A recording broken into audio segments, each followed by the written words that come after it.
به بررسی دوربین سونی آلفا 7 مارک 4 میرسیم. یک دوربین جذاب در زمینه عکاسی و تصویربرداری. Alpha. شایان عابدی هستم و خوش اومدین به کانال یوتیوب من.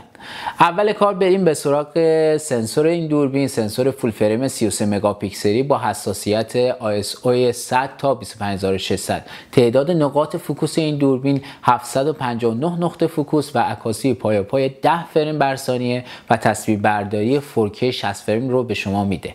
این دوربین دو اسلاگ حافظه داره، یکیش ST UHS 2 و دومیش CF تایپ A هستش.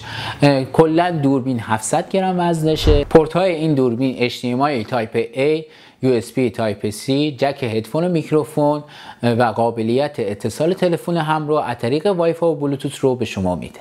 یک دوربین 10 بیتی 422 که به راحتی میتونین باهاش اسلاگ یا فایل خام رکورد کنین.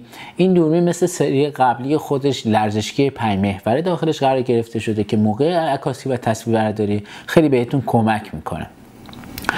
مانیتور این دوربین چرخشی 360 درجه هستش و باتریش FX 100 که موقع عکاسی و تصویربرداری طولانی مدت اذیتتون نمیکنه. اگه از این نوع سبک ویدیو خوشتون میاد حتما برای من کامنت بذارید، لایک کنید و دنبال کنید ما رو. خرید خوبی داشته باشید. ارادتمند شما، شایان عابدی.